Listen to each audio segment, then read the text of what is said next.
Good morning. I'm going to do some more Ralph S. Mouse. Don't know where the cats are sleeping, so I can't show you them. So I'm going to show you my beautiful art that my brother created for me. All right, Ralph S. Mouse. All right, starts at Ralph's decision. After the strenuous night of riding through puddles, fending off his relatives, trying to repair his motorcycle, and rebuilding his nest, Ralph napped soundly. He was awakened by the angry voice of Mr. Minch, the hotel manager, speaking to Mrs. Bramble, Ryan's mother. "Look at that floor," Mr. Minch was saying. "Disgraceful." "It certainly needs a good cleaning," agreed Mrs. Bramble. "Where's Matt?" demanded Mr. Minch. "Keeping this lobby clean is his responsibility." Worried because his friend was in trouble, Ralph peeped out from under the clock and saw Matt, unaware of the manager's displeasure, entering the lobby. "Morning, Mrs. Bramble, Mr. Minch," Matt said. "Sure is a pretty outside with that sun shining on the snow and the sky so blue." Mr. Minch ignored his greeting. "Matt," he said, with his voice was stern, "take a good look at this floor. Dried mud on the linoleum. Mouse droppings all over the place. It's a disgrace.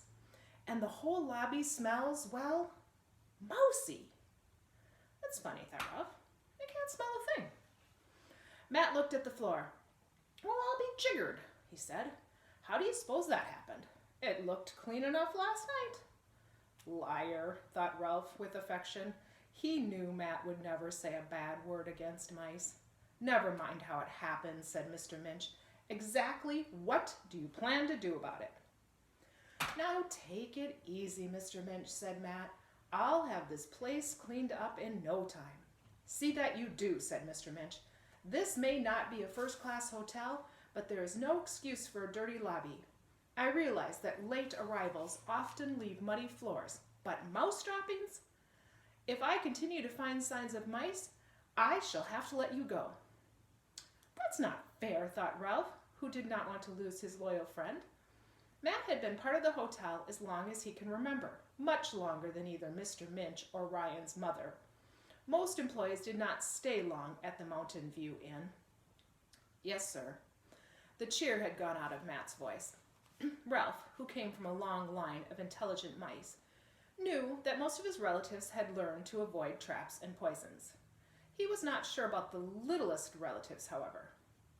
What was left after traps and poisons? Cats. Ralph shuddered at the thought of bloodthirsty cats stalking his innocent little brothers and sisters and cousins. The littlest ones, who always became entangled in the carpet fringe, would be the first to go. A skier who was looking at headlines on the newspaper on the rack near the door overheard the conversation between Matt and Mr. Minch. "There's a new electronic mouser on the market," he volunteered. "It makes a noise only mice can hear and drives them out of the building in a hurry." "I'll look into it. Something has to be done around here," said Mr. Minch as he returned to his office. Ralph shuddered at the thought of electric mousers sending his family screaming into the snow to freeze to death.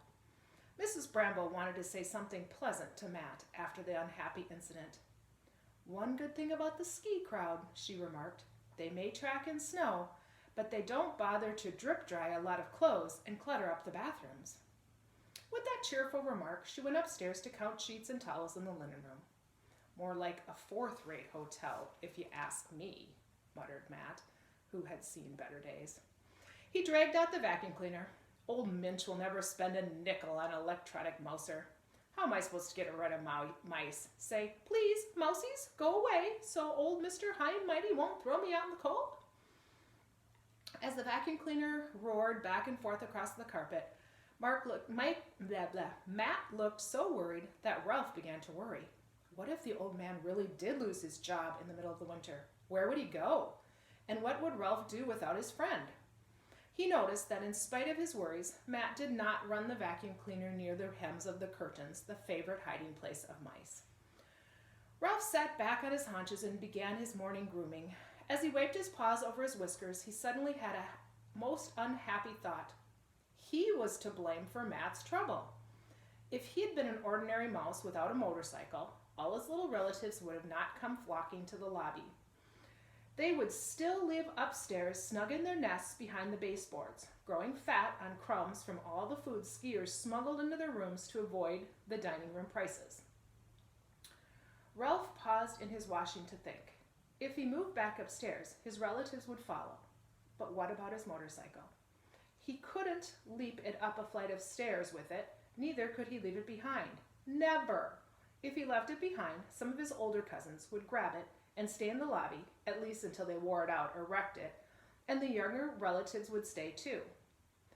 What was Ralph to do? He was still turning over this problem in his mind when the clock above him groaned and ground and managed to bring out 8 bongs. Right on schedule, Ryan came running into the lobby, warmly dressed to go to that mysterious place known as school. He was carrying his books and a lunch in a backpack. Ralph admired his waffle stompers. The muddy floor caught Ryan's attention. He studied the mud, and when Matt left to fetch a mop, he got down on the floor in front of the clock and pressed his cheek against the floor so that he could speak to Ralph. "I saw your tire tracks," he whispered. "I bet you had a great time last night." "Yeah, except for a bunch of the little mice," said Ralph. Let me show you the picture. "What's the matter?" Ryan asked him. "You sound unhappy." Suddenly, Ralph knew what he had to do. He thought fast, which was easy for him. Mice often have to think fast to survive. "Look, Ryan," he said, "I'm in trouble, and I don't have time to tell you about it. Just take me and my motorcycle with you, and don't ask any questions." "To school?" Ryan was surprised. "Come on," begged Ralph. "We're friends, aren't we?" Sure, we're friends," agreed Ryan. "But—" "There's no time for buts," said Ralph, who knew Ryan would have to leave to catch the bus soon. "Well, okay, if you say so." By the time okay had passed Ryan's lips, Ralph was wheeling his motorcycle with his crash helmet dangling from the handlebars. "I'll stay out of sight," he assured his friends. "There must be some place I can live at school." All right, so we're going to stop there. I'll read some more tomorrow. Have a great day.